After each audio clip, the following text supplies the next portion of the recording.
보겠습니다. 우리 신약 147페이지가 되겠습니다. 요한복음 4장 23절로 24절 말씀 봉독해 올리겠습니다. 아버지께 참되게 예배하는 자들은 영과 진리로 예배할 때가 오나니 곧 이때라. 아버지께서는 자기에게 이렇게 예배하는 자들을 찾으시느니라. 하나님은 영이시니 예배하는 자가 영과 진리로 예배할지니라. 아멘. 오늘 이 시간도 우리 김영원 목사님 나오셔서 예배의 복이라는 말씀으로 말씀 증거하실 때 많은 은혜 받으시기 바랍니다.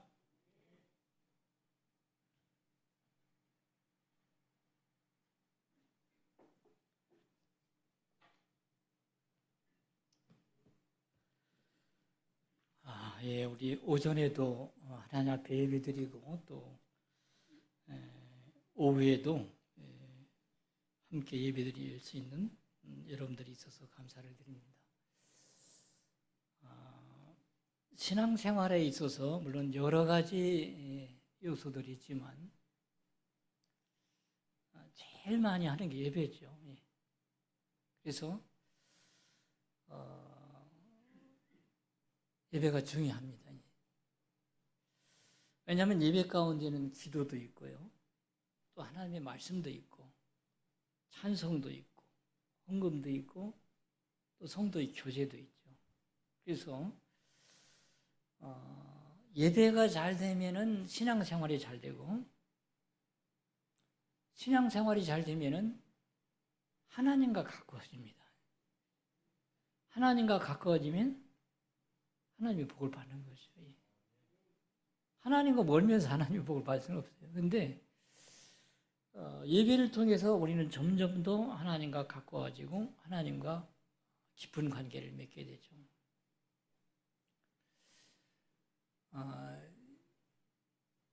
좀 오후 예배가 좀 자유스러워도 좋은 것 같아요. 왜냐하면 오전 예배는 순서가 많이 있다 보니까 조금은 좀 어려움이 있는데 오후 예배는 좀 그런 격식이 없으니까요. 저도 편하게 좀 말씀을 드리겠습니다.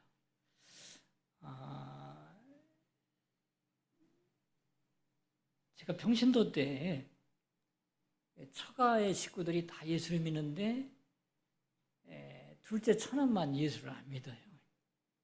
그래서 저희 집사람이 저보고 당신은 어떻게 오빠를 좀 전도를 해야지 그냥 말 수 있느냐 해서 제가 찾아갔어요. 형님, 저보다 4살 위시거든요. 우리가 지금 교회를 개척하는데 그 개척하는 목사님이 우리 집사람 동생 제 하나요. 처녀 때 신앙을 이끌어준 목사님이다. 근데 그 형님이 가서 인사라도 한번 해야 되지 않느냐 그러니까 이 사람 별걸 가지고 날 꼬셔서 교회를 데리고 가려고 한다 그러더라고요. 그래서 그러나 저러나 또 사실 그렇잖아요. 매제 천안가는 좀 어렵잖아요. 그러니까 내가 갈 테니까 자네 먼저 가서 그래서 정말 먼저 갔는데 왔더라고요. 근데 그렇게 많은 목사님들이 전도하려고 해도 안 됐었는데 신기하게 그래도 교회를 나오는데 이분이 뭘 잘하느냐면 예배에 어떻게 생각하면 목숨을 거는 거야. 교회 처음 나오기 시작한부터 주일 낮 예배, 그때는 저녁 예배를 해요. 저녁 예배 안 빠져. 규모 심해도 안 빠져. 그리고 구역 예배도 안 빠져요. 근데 구역 예배를 어떻게 하냐면 이제 저희 가까이 살았거든요. 동생네도 가지 말고 다른 집에 가지 말고 구역 예배를 계속 어떻게 해요? 자기 집에서만 드리게 해달래. 욕심도 많아요. 그래서 저는 처남에 이제 신앙으로 해서 허락을 했죠. 우리 집에서 안 드리니까 그럼 형님네 집에서 계속 드리세요. 내가 우리 집에 오시면 밥도 사드리고 가실 때는 과일도 사줄 테니까 제발 다른 집에 가지 마시고 우리 집에서만 계속 구역 예배를 드리자는 거예요. 그리고 또 한 번은 뭘 하냐면은 우리는 가정 예배를 드리는데 가정 예배를. 그래서 제가 한 번은 가봤어요. 가정 예배를. 아니 교회 나오는데 뭐 얼마 안 되는 사람이 어떻게 가정 예배를 드리나 하고 가서 보니까 그렇게 하더라고요. 그러니까 둘이 부부가 마주 앉아서 사도신경을 외워. 그 다음에 찬송 한 장 하고 성경을 한 장 읽고 주기도문을 끝내더라고. 근데 그걸 매일 해요, 진짜. 그러니까 교회 나온 지 얼마 안 된 사람이 모든 공적 예배에 빠지지 않고 심지어는 자기 집에서 매일 간단한 자기들이 알고 있는 한에서 가정 예배를 드리는 거야. 저는 이제 제 처남이기 때문에 내가 옆에서 봤기 때문에 예배 얘기하면 이 간증을 꼭 해요. 근데 진짜 놀라운 일이 벌어졌어요. 뭐냐면 그때 장안동에 서울에 장안동이라는 동네가 있습니다. 근데 거기에 경남 호텔이 있고 그 주변에 이렇게 건물이 몇 개가 있는데 그 뒤에 안쪽에 큰 공터가 있었어. 근데 다른 건물들이 뺑 둘러싸고 있어요. 근데 이제 이 형님이 그 입구 쪽에 조그마한 건물 하나 샀어요. 낡은 건물을, 2층짜리 건물, 가게는 2칸이 있는. 그런데 조금 기업에서 뒤에 공터를 산 거야. 오피스텔을 지려고. 근데 진입로가 없어요, 진입로가. 뺑돌로 건물이 다 쌓여있는데 주변에 다 큰 건물이야. 그런데 이 건물은 딱 진입로에 맞고 제일 가격이 싼 건물이야. 그래서 이제 형님은 이걸 팔고 싶었어요. 왜냐하면 날마다 수리해달라는 거야. 세선 사람들이 전화가 오는 거예요. 뭐 어디가 고장났다고 어디가 고장났다니. 아이 귀찮아서 이거 팔고 싶었는데 팔라고 내놓으니까 그 당시에 5억을 준다고 하는데 세금 내고 다시 또 다른 건물을 사야 될 거 아니에요. 하다 보면 별 이득이 없어요. 그래서 이걸 못 팔고 그냥 끓이고 있었던 거예요. 그런데 이분이 와서 뭐냐면 내가 2억을 더 얹어주겠습니다. 당신도 시세를 알잖아. 여기 5억밖에 못 받는다 그러는데 내가 2억을 더 얹어줄 테니까 이걸 팔으라는 거예요. 그게 왜 그러냐면 그 회사에서는 진입로가 없어. 근데 여기 진입로에 딱 맞고 주변 건물은 너무 커서 돈이 어마어마하게 들어가는데 이건 딱 맞아. 제일 싸. 그러니까 어떻게 해서라도 사야 되겠다는 마음으로 요지부동하게 그냥 팔 수밖에 없을 정도로 아예 2억을 더 얹어준 거예요. 그러니까 뭐 팔아야죠. 2억 더 준다는데 그자도 팔라고 했었는데 7억을 받았어. 7억 받았는데 근데 이걸 가지고 건물을 또 구해야 될 거 아니에요. 그냥 현찰을 가지고 있으면 뭐예요. 그래서 이제 목사님한테도 기도해달라고 기도해가면 있는데 동네 자기가 사는 동네 상계동에서 살았는데 거기에 물건이 하나 나왔어요. 어떤 게 나오냐면 공시지가가 10억이 되는 건데 얼마에 나오면 6억의 금매로 나왔어요. 무슨 사연인지는 모르겠어요. 6억인데 그 건물을 잘 알아요. 동네이기 때문에 누구 건물인 줄 알고 어떤 건물인지 다 아는 거예요. 그 사람은 뭐 이제는 생각할 여지가 없는 거예요. 그렇잖아요. 아니 공시지가가 10억 되는 걸 6억에 내놓다니 나는 7억 가지고 있는데 그걸 사고도 1억이 남는 거예요. 현찰이 있으니까 어떡해요? 즉시 계약하는 거죠. 그건 가게가 5칸이 되고요. 건물이 4층짜리였어요. 이런 일이 있으면서 그 처남이 그런 고백을 하더라고요. 아무리 생각해도 나는 이해가 안 된다. 하나님이 나에게 이걸 주기 위해서 처음부터 이렇게 섭리하신 것 같다. 어떻게 5억짜리를 내도 팔라고 하던 걸 내가 이거 팔아서 다른 걸 사봐야 별로 손해만 볼 것 같아 안 팔고 있었는데 아니 2억을 더 얹어주면서 사라고 하느냐. 근데 거기도 끝나지 않고 어떻게 공시지가가 10억이 되는 것을 6억에 내놓고 나에게 사게 이렇게 하느냐. 이건 정말 하나님의 전적인 계획이고 나를 위한 하나님의 은혜다. 그래서 그걸 산 다음에 매월 100만 원씩 11조 뭐 감사한 거 말고 부지 현금으로 한 2년 동안 매월 100만 원씩을 내더라고요. 정말 감사하다. 어떻게 이런 일이 있냐. 하나님이 나에게 보여주셨다. 근데 내가 아무리 생각해봐도 그분이 그런 뭐를 받을 이유는 없어. 한 가지 딱 이유가 있던 뭐예요? 아, 교회를 나오자마자 예배를 잘 드렸어. 주일낮도 드리고 저녁에도 드리고 금요일도 드리고 구역 예배는 자기 집에서 드리자고. 그것도 교회만 나오기 시작하자마 가정 예배 드린다고 자기가 아무것도 모르는 사람이에요. 그래서 제가 그때 재정부장을 했기 때문에 제가 알거든요. 헌금을 그렇게 하시더라고요. 그래서 야, 정말 예배를 잘 드리면은 모든 사람에게 그런 건 아니겠죠. 그렇지만 이런 경우도 있구나. 참 이런 의리를 하나님이 지도하는구나 하는 것을 제가 옆에서 다른 사람도 아닌데 처남이니까 제가 잘 알죠. 예배 잘 드리면 이렇게 복을 받는구나. 우리 옆에 사람에게 한번 얘기합시다. 예배 잘 드리면 하나님의 복을 받습니다. 예. 예. 꿈의 얘기 아니에요. 이건 남의 얘기도 아니고 나는 내가 옆에서 내가 보고 느낀 거니까. 그런데 그 예배라고 하는 것이 과연 무엇이냐? 나는 지금 어떤 예배를 드리고 있느냐? 우리가 잘 생각해보고 이걸 잘해야 아름다운 예배를 드릴 거 아니에요. 그리고 하나님의 복을 받잖아요. 근데 의외로 우리가 잘 아는 것 같은 걸 잘 몰라. 아마 여러분들이 지금 내가 예배가 뭐예요? 물으면 아마 선뜻 대답하기 어려울 거예요. 날마다 드리는 예배인데도 예배가 뭐예요? 하면 글쎄 아는 것 같은데 대답하기가 어렵네. 예. 근데 왜냐하면 예배의 의미를 잘 알아야 올바른 예배를 드리고 그렇잖아요. 하나님의 은혜를 받을 수 있는 예배를 드리는 거죠. 그런데 여러분들이 성경을 자세히 읽어보면은 예배가 언제 시작이 됐냐면요.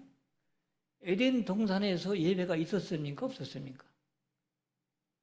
에덴 동산은 예배 얘기가 안 나와. 먹고 재밌게 살아. 하나님과 대화하면서. 왜 그러냐면요. 에덴 동산에는 삶 자체가 예배야. 타락하기 전에 에덴 동산은요. 그 삶 자체가 예배이기 때문에 별도 예배가 필요 없어요. 하나님과 늘 대화할 수 있고 마음대로 하나님은 아담에게 이야기하고 아담은 하나님과 말할 수 있는 그런 깊은 관계 속에서 살기 때문에 그 삶 자체가 전체가 예배예요. 그래서 별도 예배 얘기가 안 나와. 근데 예배가 시작된 건 어디냐면 창세기 4장에 보면 타락한 이유. 제사를 드리는데 누가 드렸어요? 가인과 아벨이 제사를 드렸다 얘기가 나와요. 그리고 가인의 예배는 받고 아벨의 예배는 받고 가인의 예배는 받지 않았다. 이런 얘기가 나와요. 그러니까 오늘날 우리가 드리는 예배가 생긴 이유가 왜 생겼느냐 하면은 하나님과 단절되면서 예배가 생긴 거야. 하나님과 거리감이 생기면서 하나님과 가까워지기 위해서 예배가 생긴 겁니다. 자, 우리가 물과 단절되면 죽어요. 인간의 왜냐면 70%가 물이에요. 탈수 현상이 일어나면 물 빨리 안 먹으면 죽습니다. 우리가 햇빛과 단절되면은 식물이 자랄 수 없고 먹을 것도 안 생기고 죽죠. 인간도 빛을 받아야 돼요. 우리는 너무 햇빛을 많이 받기 때문에 햇빛을 안 받아고 난리지만 유럽 사람들은 특히 영국 사람들은 날마다 흐려가지고 햇빛을 많이 못 받으니까 우리 같은 나라 오면요 뻘거벗고 막 햇빛을 나고 난리잖아요. 음식이 단절되면 죽습니다. 영양 공급이 안 되니까 생명이 끝나는 거죠. 어린아이가 부모와 단절되면요 그 어린아이는 보호자가 없으니까 살아갈 수 없어요. 돈과 단절되면 삶이 궁핍해지고요. 직장과 단절되면 살기도 어렵고 폐인이 되기 쉽습니다. 사랑과 단절되면요 외롭고 고독하고 우울증에 걸리기 쉬워요. 그런데 우리를 창조하신 하나님과 우리가 단절이 된다면 어떤 현상이 일어나겠어요? 우리에게 생명을 주신 분이고 우리를 보호하고 우리를 보장하는 분이 그분인데 그분과 이 관계가 단절되면 그건 죽음이에요. 그 자체가 죽음입니다. 그래서 창세기 6장에 그런 얘기가 나와요. 창세기 6장에 보면은 무슨 얘기가 나옵니까? 노아 홍수 얘기가 나와. 근데 그때 뭐라고 하냐면 여호와께서 이르시되 나의 영이 영원히 사람과 함께하지 아니하리니 이는 그들이 육신이 됨이라. 그러나 그들이 날은 120년이 되리라. 너무 말을 안 듣고 죄를 많이 지니까 이제는 하나님이 함께하지 않고 이제는 120년 후에는 이들을 멸절시키겠다. 그렇게 창세기 6장에 말씀하세요. 그러니까 하나님과 단절되면서 죄를 통해서 하나님과 단절되면서 어떻게 해요? 인류의 죽음이 온 거예요. 홍수심판으로. 그래서 이사야 59장 2절에 그런 말씀을 하잖아요. 오직 너희 죄악이 너희와 너희 하나님 사이를 갈라놓았고 너희 죄가 그의 얼굴을 가려서 너희에게 듣지 않으시게 함이니라. 결국은 이 죄라는 것은 하나님과 우리를 단절시킵니다. 하나님과 단절되면 어떻게 불행이 오는 거예요. 반대로 생각하면 하나님과 관계가 회복이 되면 행복해지는 거예요. 그래서 하나님과 단절되는 건 죽음이고 하나님과 가까워지는 것은 행복인 거죠. 그런데 하나님과 나와 거리가 멀어지는 것은 뭐예요? 죄의 문제다. 그래서 죄는 단절을 가져오고 하나님과 그 다음에 죽음을 가져온다. 반대로 이걸 거꾸로 생각하면 죄가 용서되면 하나님의 관계가 회복이 되면서 생명이 오고 행복이 온다. 그런데 이것을 뭐를 통해서? 예배를 통해서 하나님과 가까워지도록 만들어 놓으신 거죠. 그래서 예배가 생긴 거예요. 예배를 통해서 너와 내가 좋은 관계를 맺어서 내가 주는 은혜와 복을 누리며 살아가라. 그러기 위해서 예배를 만든 거죠.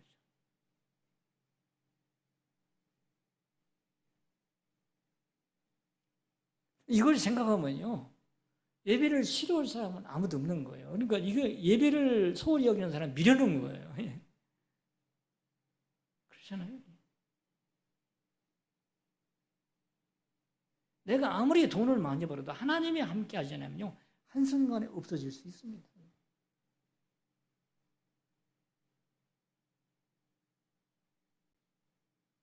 하나님이 지켜줘야 돼요. 제 친척 중에서 저기는 이제 종조 할아버지인데 참 돈 많이 벌었어요. 서울에 가면 청계천 5가에 광장시장이 있습니다. 그 앞에 청계천 쪽으로 국민은행 건물이 있는데 그 건물이 그분 거예요. 그리고 안쪽으로는 가게가 몇십 개가 있어요. 청량리에 있는 청량역에는 부림 관광 호텔이 그 양반 거였어요. 중구청 앞에 가면 그냥 주차장으로 쓰는 공터가 있는데 그것도 그런 거였어요.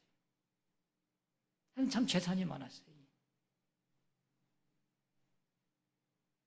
근데 얼마 전에 제가 그 할머니가 전화가 와서 한번 제가 기도원에 있다고 해서 찾아갔어요. 아무것도 없어졌어요. 그분이 돌아가셔서 그 아들 떼에서 그만에 싹 없어졌어요. 기도원에 찾아서 어떤 할머니가 파파 할머니가 쭈그리고서 뭐 부추밭에서 뭔가를 뜯고 있더라고. 그래가 이렇게 쳐다보고 좀 말씀 주려고 하는데 고개를 들었는데 그 할머니인 거예요. 방에를 들어가 보니까요, 문도 없고 자바라로 이렇게 해서 열쇠로 이렇게 꽂아놓은 그런 방으로 나를 안내를 하더라고요. 어떻게 해서 된 사진은 모르지만요, 이럴 때 그냥 거지꼴이 된 거야. 하나님이 함께 하지 않으면요, 우리가 가진 건 별거 아니에요. 하나님과의 관계가 좋아야 됩니다. 그런데 예배를 통해서 하나님과 우리가 가까워지기를 원해요. 하나님의 복을 누리기를 원하는 거죠. 여러분들은 예배를 중요하게 여기시길 바랍니다. 정말 예배는 중요해요. 나와 하나님과 가까워지는 기회고 방법이에요. 이게 하나님의 방법입니다. 예배를 소홀히 하면서 신앙이 좋아지는 사람을 보지 못했습니다. 신앙이 잘못되면서 나중에 잘 되는 사람을 보지만 돼요. 처음에는 잘 되는 괜찮은 것 같아요. 당분 가는 건데 어느 순간에 가다 보면요 망가지기 시작해요. 하나님이 함께 하지 않으면 다 망가집니다.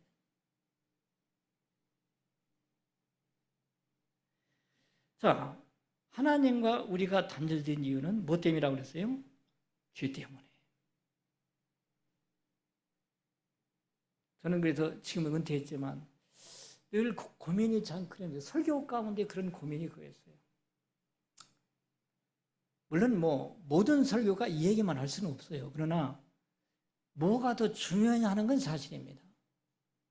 뭐 위로도 해야 돼요. 예수님도 때로는 위로도 하시고 뭐 격려도 하시고 하셔서 그러나 근본적인 문제는 뭐냐 할 때 죄의 문제구나. 하나님과의 관계가 좋아지면 다 해결되는데 하나님과 관계가 나빠지는 건 죄밖에 없다. 그래서 예배라는 것도 이 죄의 문제를 해결하기 위해서 하나님은 예배를 만드셨구나. 그래서 자, 여러분들이 마태복음을 읽어보면은 예수님이 오실 것을 예언하는 사람이 있습니다. 누굽니까? 세례 요한이잖아요. 근데 세례 요한이 마태복음 4장 1절에서 2절에 보면 뭐라고 얘기하냐면 세례 요한이 광야에 이르러 죄 사함을 받게 하는 회개의 세례를 전파했다고 했어요. 지금 메시아 온 인류를 구원한 나에게 생명을 줄 메시아가 하나님의 아들이 와요. 그런데 그분을 하나님의 아들로 인정하면서 내가 받아들일 수 있는 것은 죄가 용서돼야만이 맞아야지 죄가 용서되지 않으면 이게 되질 않는 거예요. 그래서 세례 요한은 뭐예요? 죄를 지적해요. 와서 뭐라고 했습니까? 독사이 새끼들하고 해서 뭐 죄를 지적해요. 바리새인들이 잘난 척 뭐냐? 이 독사이 새끼들 왜 얘기해? 죄 가지고는 메시아 못 만나. 그 얘기예요. 그걸 지적했어요. 그리고 예수님 자신도 마태복음 4장 12절에 보면 이때부터 예수께서 비로소 전파하시되 회개하라 천국이 가까이 왔느니라. 누가복음 5장 32절에는 내가 의인을 부르러 온 것이 아니요 죄인을 불러 회개하러 왔노라. 왜냐하면 아니 예수님이 왜 십자가에 죽어야 됩니까? 뭐 때문에? 나의 죄 때문에. 죄는 하나님과 우리를 갈라놓으니까 이 죄를 없애서 하나님과 연결시키기 위해서 하나님의 아들이 죽은 거예요. 제일 중요한 문제가 죄를 없애기 위해서 죄의 문제였어요. 근데 이게 힘들어요. 왜냐하면 죄 얘기하면 여러분들 기분 좋아요? 나빠요? 기분 나빠. 그러니까 가능하면 어떻게 해요? 아니 목사님 좋은 얘기 많은데 하필 왜 제 얘기 자꾸 해? 그런 얘기 좀 하지 마. 그런데 왜 예수님은 세례요한은 처음 가서 하는 소리가 독사의 새끼들아 무슨 회개하라 죄를 회개하라 이렇게 외쳤어요. 세례요한도 예수님도 왜 그렇게 외칩니까? 이게 중요한 문제니까. 이게 해결돼야만이 행복도 오고 기쁨도 오고 물질 복복도 받고 다 받으니까. 그럼 우리 근본적인 문제를 우리 해결하지 않고 그 다음 것만 받으려고 그래. 우선순위가 틀린 게 우선순위가.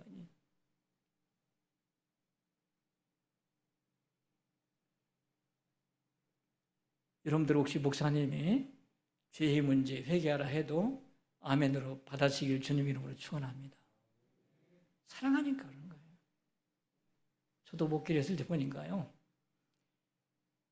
하고 싶은 말, 하기 싫은 말 다 할 수 있는 사람이 있어. 성숙한 사람에게는. 그런데 못하는 사람도 있어요. 그래서 다 앉혀놓고요. 목사라도 함부로 말 못해요. 설교도 그래요. 내가 이런 설교를 했을 때 받아들일 사람이 있고 못 받는 사람이 있어. 그런데 어떻게 해요? 성숙한 사람에게는 사실 조금 험한 말도 하는 거예요. 죄 얘기도 할 수 있는 거예요. 그게 나쁜 게 아니라 진짜 좋은 거, 은혜로운 거. 왜냐하면 이게 풀려야 다음 문제가 풀리는 거니까. 그런데 아무리 설명해도 성도 입장에서요. 아 그래도 나는 그런 거 싫어. 목사님 그런 얘기 하지 말고 좀 은혜로운 얘기야. 이렇게 생각들을 많이 해요. 이게 어떻게 생각하면 우리 신앙의 갈등이고 문제이기도 합니다.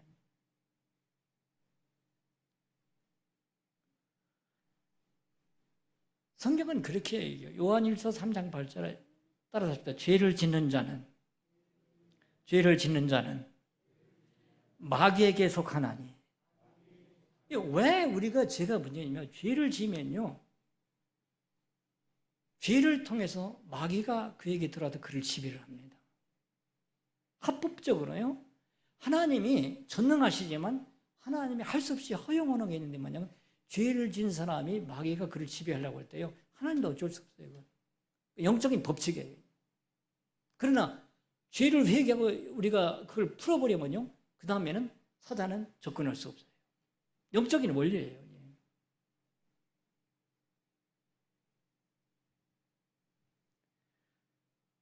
죄를 지으면 하나님과 단절되고 마귀와 월이 연결되죠. 심각한 문제예요. 그래서 어떻게 해요?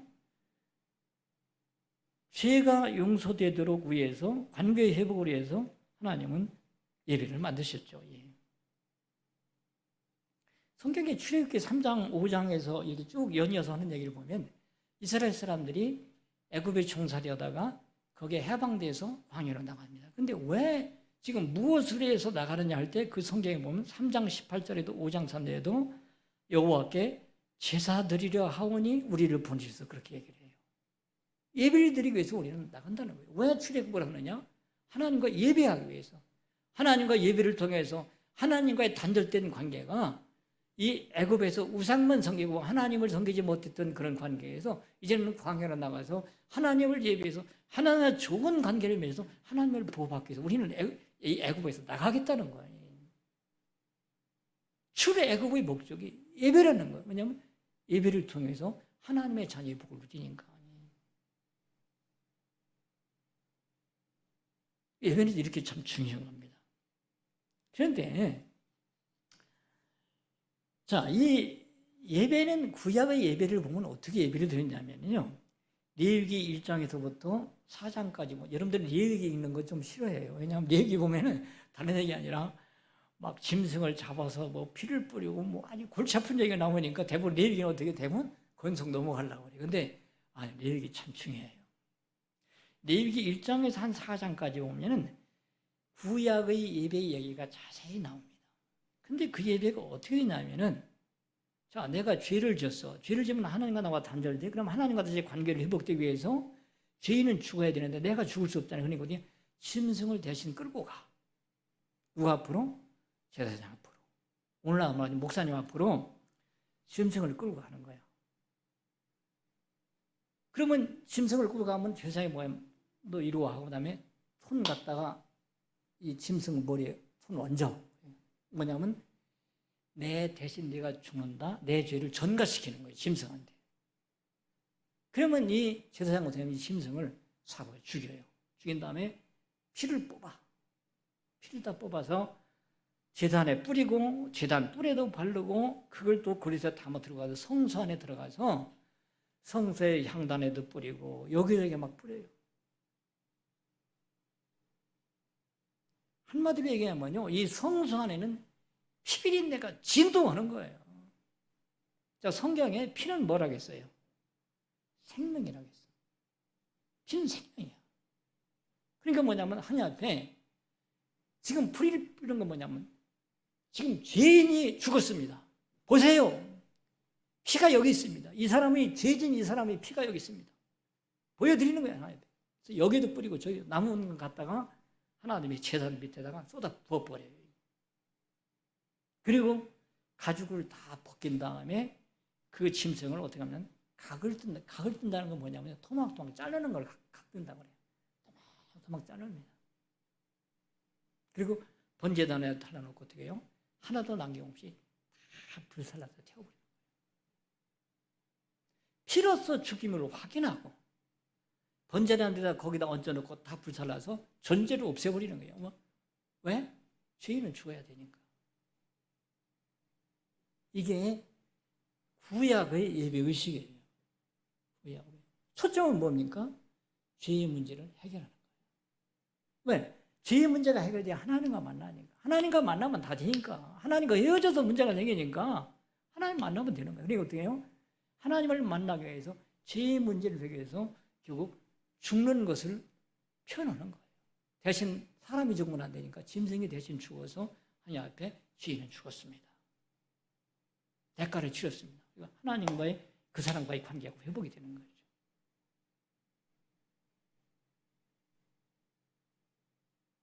이게 예배의 의미입니다. 예배의 의미. 예. 자, 오늘날은 그러면 우리가 뭘 가지고 예배를 드립니까?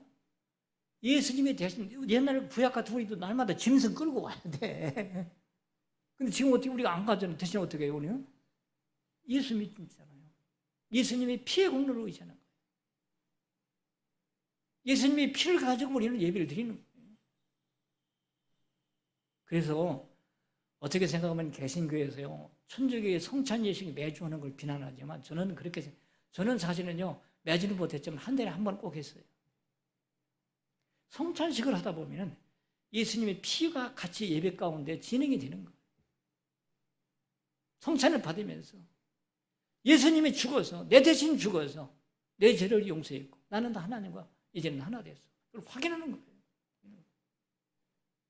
그래서 초대교회도 여러분들이 사도행전 읽어보면 어떻게 매주 성찬식을 해온 거예요. 말로 안 되니까 예수님의 피가 예배 가운데 있는 거죠.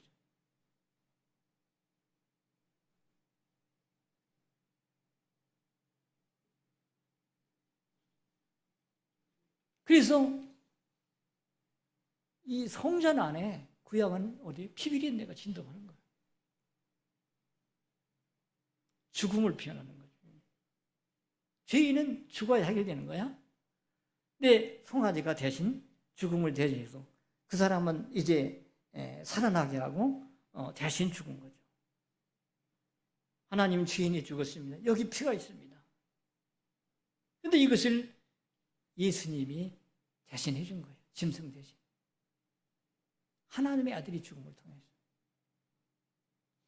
그래서 베드로전서 1장 2절에 보면 그런 성경의 말씀이 있습니다. 한번 따라서 합시다. 예수 그리스도의 핏뿌림을 얻기 위하여.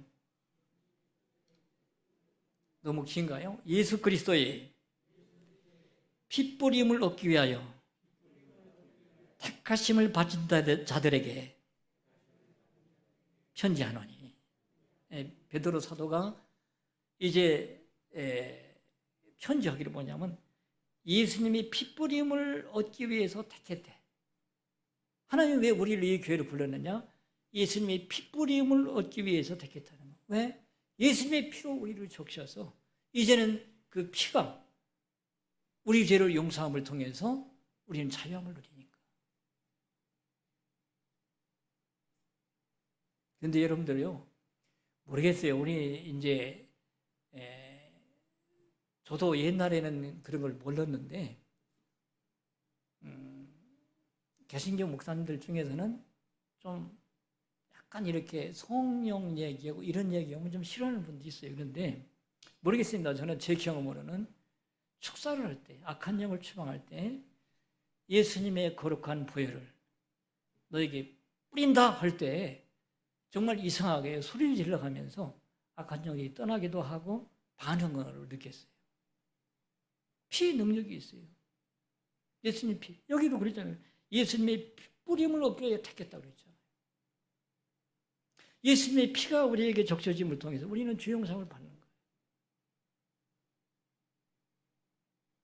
그런데 자, 예수님 피가 왜 필요해? 죄 때문에. 죄를 인정하는 사람은 이 능력과 은혜를 체험하는 거죠. 절대적으로 예수님의 피가 필요하다는 사람은 어떤 사람이에요? 나는 죄인이라고 생각하는 사람. 그 사람은 이 죄를 내가 해결할 수 없습니다. 어떻게 합니까? 하나님 할 때 어떻게 해요? 예수님의 피를 통해서 우리가 죄 용서되면서 해방이 되는 거거든요. 그러니까 예수님의 여러분들 찬송 부르잖아요. 보혈의 능력 찬송 부릅니다. 보혈의 능력이 역사하는 건 뭐예요? 죄를 인정해야 보혈의 능력이 나타나지. 그렇잖아요. 죄가 없다고 그러면요, 보혈 필요 없어요. 예수님 피 필요 없어. 그러면 예수님의 피의 능력은 우리 삶 가운데 나타나지 않는 거거든요.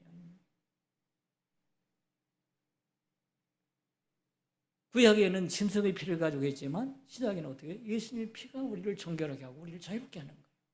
그래서 지금 우리는 여러 가지 찬송도 있고 말씀도 있고 기도되고 있지만 가장 중요한 뭐냐면 예배의 그 초점이 뭐냐면 예수님의 피를 통해서 내가 죄가 용서되면서 하나님과 연결되는 것이 예배의 가장 중요한 초점이구나.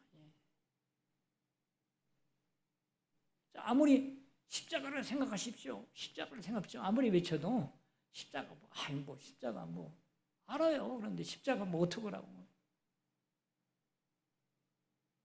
근데 정말 십자가를 의지할 수 있고 십자가의 은혜를 받는 사람은 어떤 사람입니까?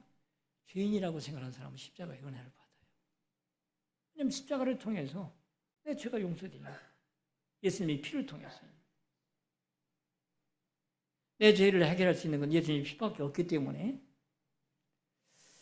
전에 그런 얘기를 하더라고요. 우리 교단에 지금 은퇴했지만 신길교회 이신홍 목사님이 있습니다. 그분이 그런 얘기를 하더라고요. 그분이 처음에는 우리 그런 걸 잘 몰랐다가 하나님의 많은 은혜를 체험하면서 조영희 목사님을 개인적으로 가까이 할 수 있는 그런 기회가 있는데 그때 그분이 그런 얘기를 하더래요. 목사님, 내가 내 경험상 조금 다른 사람에게 안 가르쳐주는 걸 가르쳐주는데 목사님, 보혈의 찬송, 예수님의 피의 찬송을 많이 불러. 분명히 하나님의 역사와 은혜가 많이 있어. 내 경험은 그래. 그런 얘기를 하더래요. 실제적으로 예수님의 보혈의 능력이 있어요. 그런데 그것은 내가 죄를 인정하고 회개할 때 예수님의 보혈이 필요한 거잖아요. 그러면 그 역사가 나타나는 거죠.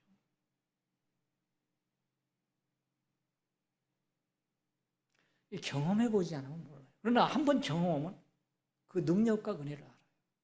얼마나 위대하지 그걸 알아요. 참된 의로, 참된 능력, 예수님의 보혈의 분명 능력이 있습니다. 여러분들 예수님의 십자가 앞에서 죄를 고백하고 죄 양선 받고 하나님의 관계가 회복되시길 바랍니다. 예배의 가장 중요한 초점이에요. 여러분 말씀을 통해 위로 받아요. 며칠 갑니까? 며칠 가요. 또 갈급해요. 그러나 예수님의 십자가의 능력과 보혈의 능력과 은혜가 역사가 내 안에 나타나면요. 진짜 그건 오래 가요. 흔들리지 않아요. 왜냐하면 하나님과의 관계가 회복되니까. 그걸 통해서. 그래서 진정한 예배는요. 내가 회개를 통해서 죄가 용서될 때 하나님의 만남이 이루어집니다. 그리고 하나님의 만남은요. 분명히 눈에 나타나는 현상으로 나타나는 거죠. 예배는 응답이 있습니다. 자, 여러분들이 노아가 홍수 심판 후에 배에서 나왔어. 청결한 짐승으로 예배를 드렸어. 그러니까 뭐라면 하나님이 내가 다시는 물로 세상을 심판하지 않겠다. 응답이 와요. 자, 엘리야가 정말 혼신을 다해서 죽음을 무릅쓰고 하나님 앞에 믿음으로 제물을 드릴 때도요. 불이 하늘에서 내려와서 다 제물을 사르고 물까지 핥아버립니다. 히스기야 왕의 예배를 받으시고 그 강력한 아수르 군대가 물러가도록 만들어주셔요. 예배에는 반드시 하나님의 응답이 있습니다. 자, 우리가 누구에게 예배를 드려요? 하나님께 드리잖아요. 그럼 하나님의 예배를 받으시면 우리에게 거기에 대한 응답이 오는 거죠. 우리가 예배 드리면서 그런 생각을 하면서 돌아갔으면 좋겠어요. 내가 정말 오늘 내가 예배를 드렸는데 예배를 하나님 응답했나? 응답한 증거가 있는가? 그걸 한번 생각해야 돼요. 만약에 응답의 증거가 없다면 뭔가 내가 조금 잘못된 예배를 드리지 않았나? 레위기 9장 22절에 보면요. 처음에 구약의 예배를 하나님이 정하시고 이제 모세와 아론이 하나님 앞에 제물을 드리고 예배를 드립니다. 근데 그때 바로 하나님의 영광이 온 백성에 나타나면서 불이 여호와 앞에 나와서 그냥 인위적인 분이 아니라 하나님의 불을 보내서 제물을 살려버리는 사건이 나타나요. 응답이죠, 응답이. 출애굽기 29장에도 이는 너희가 대대로 여호와 앞 회막문에서 늘 드릴 번제라 내가 거기서 너희와 만나고 내게 말하리라. 정말 우리가 하나님의 기뻐하시는 예배를 드리면요, 하나님의 응답이 분명히 있습니다. 하나님의 응답하시는 예배를 드리시길 바랍니다. 그 첫째는 뭐냐면, 첫째는 우리가 우리 죄를 자복하면서 하나님과 연결되면 되는 거예요.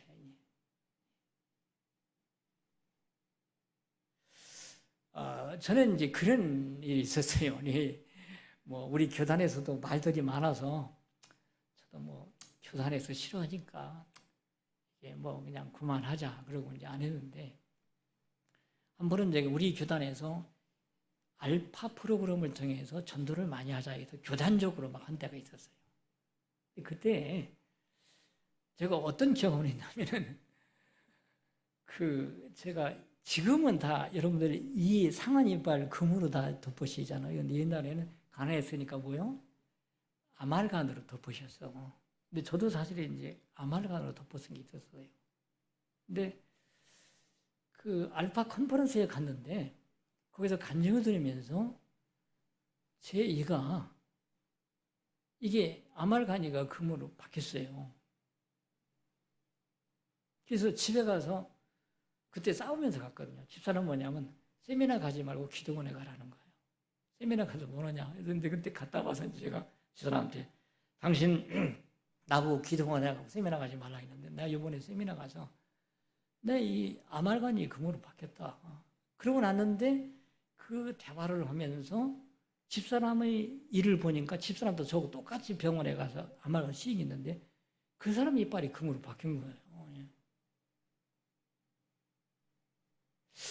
참 이런 일도 있구나 해가지고 제가 주일날 이제 예배를 드리고 예배 끝난 다음에 제가 기도를 했어요. 내 이빨도 금으로 바뀌어졌고 집사람도 바뀌어졌으니까 우리 교인 중에서 또 이렇게 아말간으로 한 사람이 있으면 예수님의 이름으로 금으로 좀 바뀌었으면 좋겠다 해서 제가 그런 기도를 좀 용기를 내서 한번 했어요. 예배 이제 끝날 때. 근데 끝나고 나는데 아무도 대답이 없어. 바뀌었던 사람이 없어. 내가 아주 속이 상해서요. 밥도 먹고 집에 가서 들어놓았어요.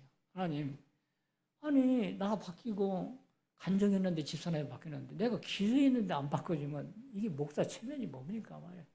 그래서 너무 실망해서 집에 가 들어놓아서 그냥 있는데 그때 전화가 왔어요. 어떤 남자 권사님인데 권사님이 전화가 왔는데 목사님 바뀌었습니다. 뭐가 바뀌어요? 나는 그 생각을 까맣게 잊어버렸는데 바뀌었더니 그분이 야근을 한 사람이라 예배 드리고 가서 바로 이제 잠을 들라다가 그 생각이 나서 거울을 보고 자기를 일을 잃었는데 그분은 7개를 아말간으로 했어요. 7개. 그런데 이것이 지금 바뀌어가는 게 보인대. 누런 금으로 바뀌어가는 게 자기 눈으로 보인다는 거울을 지금 보고 있는데 지금 계속 바뀌고 있습니다. 색깔이. 이분은 하도 경상도 대구 출신이라 깐깐해서 나중에 그 이빨을 병원에 자기 제1치과라고 병원에 가서 이거 확인해 주세요. 이게 뭡니까? 이거 금 맞습니다. 그분은 확인까지 하고 갔더라고요. 그래서 이렇게 하나님은 기적을 행하시기도 하고 때로는 예배 가운데 역사하기도 하는구나. 근데 이 문제 가지고 우리 교단 가운데에서 좀 이상하다 하면서 자꾸 말하는 분이 있어서 하지 말라고 그래도 그들은 저도 이제 교단에서 자꾸 얘기하니까 더 이상 하지 마는데 우리 도교에서 한 13번이 그때 금으로 바뀌었어요. 그러면 우리가 예배 가운데 하나님의 응답이 있을 때 우리가 그런 기적도 행한다고 할 때 얼마나 예배 가운데 하나님은 역사를 하실 수 있을까? 그런 생각을 하게 됐어요. 진짜 우리가 혼신을 다해서 온 마음을 다해서 하나님을 높이며 하나님을 예배할 때 하나님 우리 삶 가운데 역사할 게 아니냐. 때로는 질병도 고쳐주시고 삶의 문제도 풀어주시고 할 게 아니냐. 예배 가운데 그런 은혜가 있는 것이 마땅한 것이 아니냐. 하나님은 그걸 위해서 예배를 만드시지 않았냐. 저는 그런 생각을 하게 됐죠.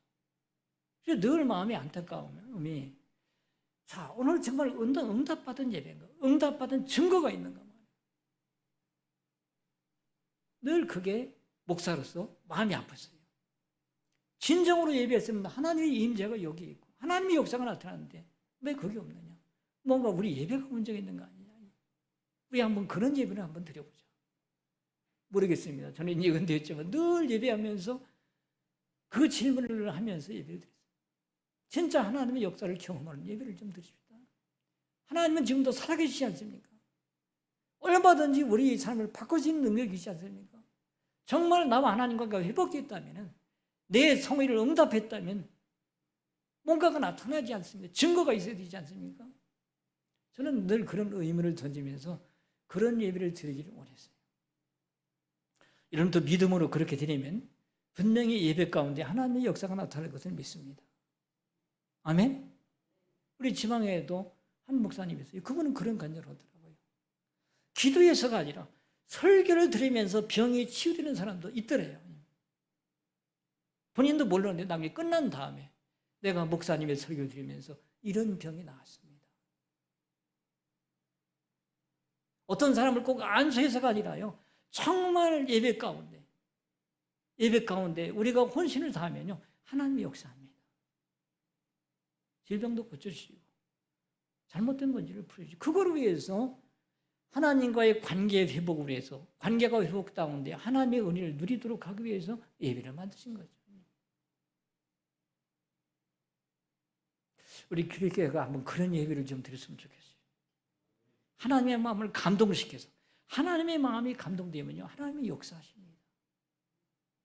뭔가 모르지만 우리가 상상할 수 없는 일들이 일어날 수 있어요. 하나님은 그걸 위해서 예배를 만드신 거죠. 그런데 이 예배 가운데 오늘 본문 말씀에 뭐라고 얘기냐면요. 두 가지 주제를 던져줘요. 이 설교는 거의 끝나가는데 뭐 조금 더 해도 되죠? 예. 자, 뭘로 우리 예배를 하는데 뭐와 뭐로 예배하라고 했어요? 뭐로 예배할지니라? 영과 진리로 예배할지니라. 자, 우리 예배가 정말 어떤 때는 뭐 재미도 없어, 힘들어, 뭐 졸리고 뭐 답답하고 힘들고. 왜냐하면 지금 하나님께 예배하는데 하나님과 나과 교감이 있으면요 절대 지루하지 않습니다. 여러분요 이웃집에 가서 다른 사람과 막 대화를 나누다 보면요 1시간이 금방 가. 별 얘기도 아니야. 옛날 다 알고 있는 얘기 하는데도 1시간 금방 가요. 왜냐하면 교제가 되니까 교통이 되니까 금방 가시고. 근데 뭐예요? 하나님과 교통이 안 되면 지루해, 답답해. 예배는 하나님과 나와 교제하는 거예요. 그런데 하나님은 뭐라고 그랬어요? 하나님은 뭐라고? 영이라는 거예요. 그럼 뭐예요? 영은 영과 통하는 거예요. 사람은 사람과 통합니다. 짐승은 짐승끼리 통합니다. 자, 우리가 느낄 때, 부드러운가 안 부드러운가 뭘로 해요? 촉각으로 느낄 수 있어요. 눈으로 느낄 수 없어요. 이게 부드러운지 딱딱한지 만져보면 알아. 손끝으로 알아. 달라. 냄새는 뭘 알아요? 코로 맡아야 알아. 쩐지 단지도 혀로 알아요. 감각을 느끼는 게 방법이 틀립니다. 근데 하나님은 영이니까 우리가 뭘로 예배해야 돼요? 영으로 예배해야 된다는 거예요. 영으로. 우리 영으로 예배해야 된다는 거예요. 우리 육신으로 예배하는 게 아니라 영으로 예배하는 거예요. 그래서 하나님은 영으로 예배하는 거예요. 영으로. 하나님은 영이기 때문에 우리 영의 하나님과 교제할 때 교감이 있으면서 예배가 제대로 되는 거예요. 그런데 우리 영이 어떻게 해요? 영의 기능을 상실했어요. 왜? 타락하면서. 에덴 동산에서는요. 아담이 아무 때나 하나님과 대화를 안 했어요. 왜냐하면 영이 살아있어. 근데 지금 우리는 타락한 이후로 영의 기능이 이게 상실돼가지고 잘 안 돼요. 그래서 어떻게 하냐면 여기 영으로 하는 건 성령으로 예배하는 거예요. 하나님의 성령이 우리에게 오셔서 우리 영의 기능을 살려주시면서 하나님과 교통하도록 만들어주는 거예요.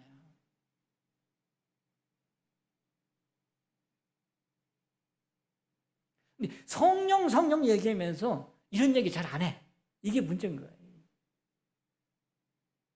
분명히 성경에는 영으로, 이 영은요, 성령이기도 하고 우리 영이기도 합니다.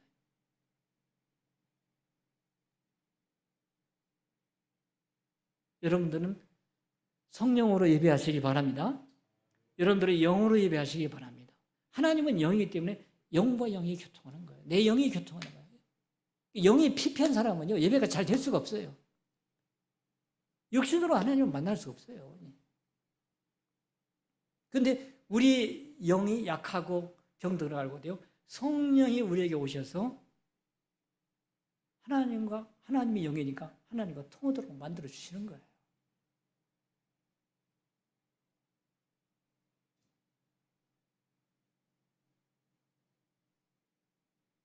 그래서 영으로 예배하라고 합니다.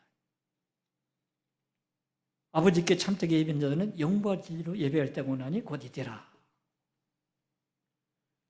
고린도전서 2장 11절에도 그랬어요. 사람의 일을 사람 속에 있는 영 외에 누가 알죠? 이와 같이 하나님의 일도 하나님의 영 외에는 아무것도 알지 못하느니라.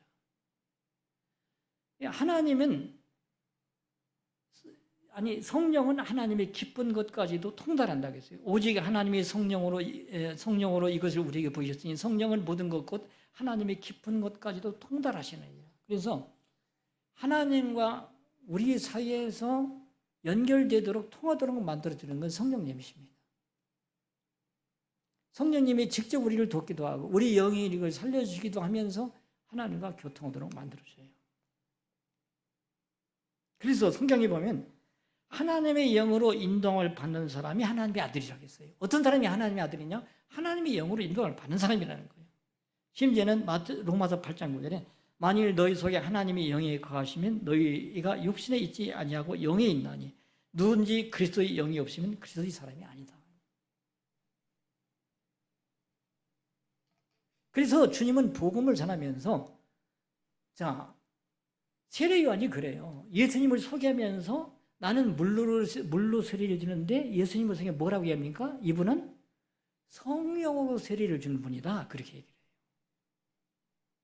나는 물로 세례를 주는데 이분은 성령으로 세례를 베푸는 사람이야.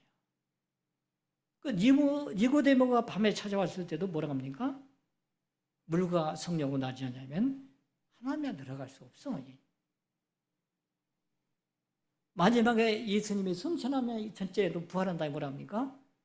성령을 받으라. 그렇게 말씀하세요.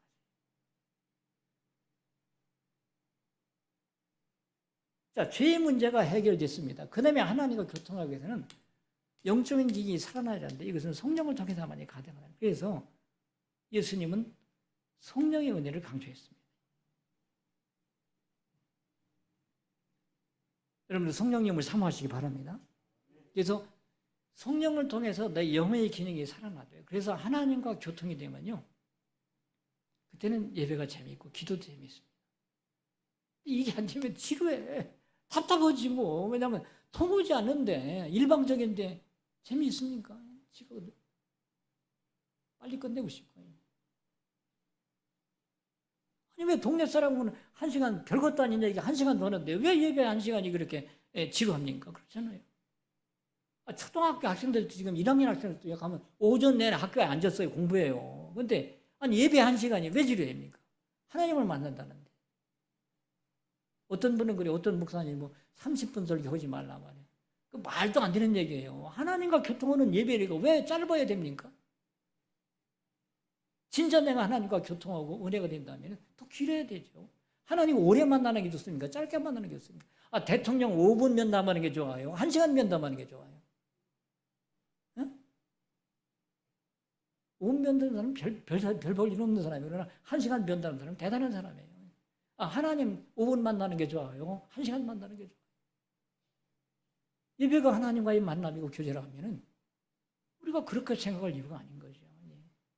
그 이유가 뭐예요? 교통이 안 되니까 그런 거야. 이유는 거기에 있어요. 답답하니까 그게 안 되는 거지. 그 선결 조건은 뭐예요? 듣기 쉽지만 죄의 문제. 죄의 문제를 해야 하나님과의 단절이 풀어지면서 연결이 되고 그 다음에 성령을 통해서 영과 영이 교류하는 거죠.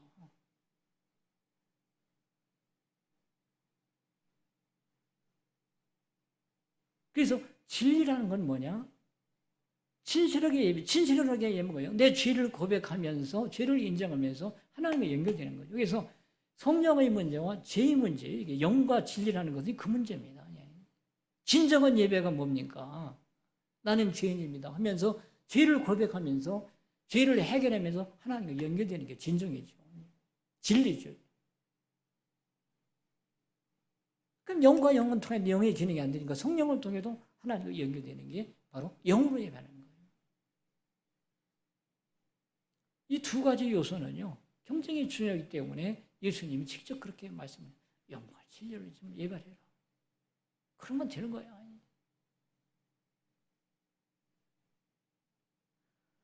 여러분, 니네웨 성에 요나의 설교를 듣고 재앙을 내릴 건데 하나님의 재앙을 거두셨어요. 왜?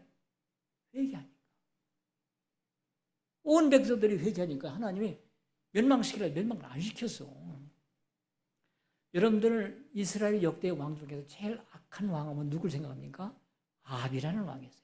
아주 악한 왕. 그런데 그 아합에 대해서 뭐라고 이런 얘기가 난 이 성경 읽을 때마다 참 은혜가 돼요. 뭐냐면은 그 유명한 엘리야 선지자에게 하나님이 말씀하시는 거예요. 그가 여호와께서 이스라엘 자손 앞에서 쫓아내신 아모리 사람의 모든 행함같이 우상에게 복종하여 심히 가장하게 행하였더라. 아합이 이 모든 말씀을 들을 때에 그의 옷을 찢고 굵은 배로 몸을 통이고 금식하고 굵은 배에 누우며 또 풀이 주고 다니더라. 여호와의 말씀이 디셉 사람 엘리야에게 임하 이르시되 아합이 내 앞에서 겸비함을 네가 보느냐? 그가 내 앞에서 겸비함으로 내가 재앙을 저의 시대에는 내리지 아니하고 그 아들의 시대에야 그의 집에 재앙을 내리라 하셨더라. 지금 뭐냐면 회개하는 아합을 보면서 엘리야 앞에서 하나님이 자랑을 해요. 야, 아합 좀 봐. 너 그렇게 하다가 너와 네 자손이 멸망당하는 들을 거요. 옷을 찢으면서 회개하고 굵은 배를 입고 배에 누우면서 저렇게 하는 거 보지 않냐. 그러나 쟤한테 벌 안 주고 그 아들 때 넘길 거야. 이게 죄를 회개하는 역사의 은혜이기도 하니와 하나님이 얼마나 이걸 기뻐하시는지, 이것이 얼마나 우리 하나님과의 관계를 회복시키면서 하나님의 은혜를 내리는지 구약의 유명한 사건 중에 하나죠. 그래서 예배 가운데는 이게 중요한 거예요. 제가 너무 많은 말씀을 드렸기 때문에 여러분들이 어느 정도까지 기억하는지는 모르겠어요. 그러나 좀 초점을 기억하십시다. 예배는, 우리가 예배를 왜 생겼습니까? 예배는 하나님과 타락함으로 죄 때문에 단절돼서 하나님과 관계를 회복시키고 연결시키기 위해서 예배를 만졌는데 그 가장 중요한 문제가 죄의 문제이기 때문에 옛날에는 짐승을 잡아서 피를 뿌리고 드렸는데 예수님이 십자가를 죽음을 통해서 대신 그 피로 우리를 죄로 용서받게 해서 우리가 하나님과 연결하게 만들었다. 그래서 우리가 죄를 고백할 때 예수님의 피 능력이 우리에게 나타난 거다. 그런데 하나님과 연결되려면 어떻게 해요? 영과 영이 통하는데 성령을 통하지 않은 건 우리가 우리 영의 기능을 발휘할 수 없다. 이것이 회복되는 것이 바로 진정한 예배고 하나님의 복을 받는 예배다.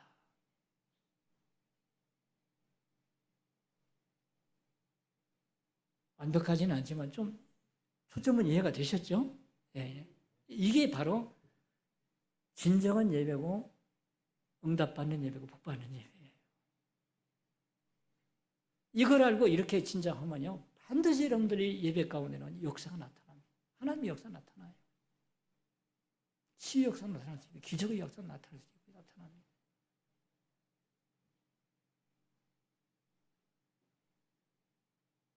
예수님의 십자가 앞에 늘 서서 예수님의 피로 여러분들이 상상해도 좋아요. 저는 그런 상상을 많이 해요. 기도 가운데 예수님의 피가요 내 머리서부터 내 온몸을 적셔하는 걸 상상하게 돼요. 씻어주세요. 씻어주세요. 더러워진 내 온몸을 내 마음을 씻어주세요. 예수님의 피를 내 가슴 속에도 내 머리에서 발끝까지 뿌립니다. 용서해 주세요.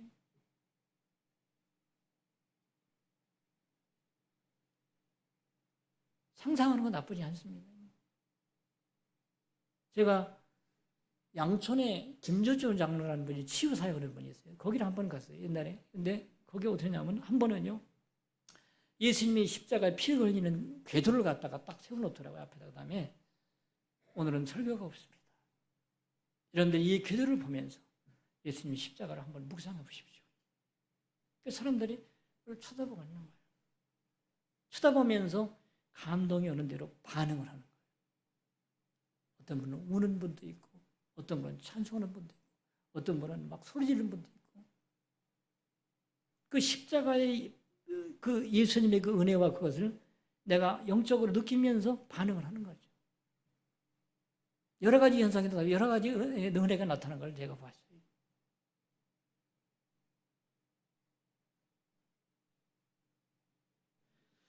여러분들의 예배가 정말 주님이 우리에게 부탁한 대로 영과 진리대로 예배해서 하나님의 기적을 체험하는 그런 삶이 되시기를 주님의 이름으로 축원합니다. 예. 그리고 우리 한번 기도했으면 좋겠습니다. 여러분들 이왕에 어른들 특별히 오후 예배에 나온 분들은 더 열심인 분들이니까 아까도 우리 장로님과 통성으로 되어 있지만 우리 통성으로 한번 기도하십니다. 하나님, 제가 그동안에 정말 진정한 예배를 많이 못 드린 것 같습니다.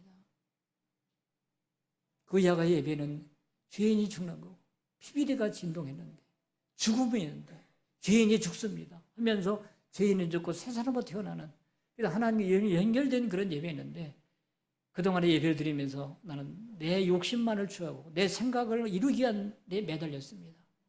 정말 예수님의 십자가 앞에서 내 죄를 고백하며 늘 죽어지는 그런 예배를 드리겠습니다. 내 안에 계신 성령님의 역사를 통해서 내가 하나님과 연결되고 교제하기를 원합니다. 그래서 하나님의 놀라운 기적의 역사가 내 예배 가운데 나타나기를 원합니다. 주님 그렇게 도와주시옵소서. 한번 여러분들이 소리를 내어서 그렇게 한번 기도했으면 좋겠습니다. 기도하겠습니다. 우리 주여 한번 외치고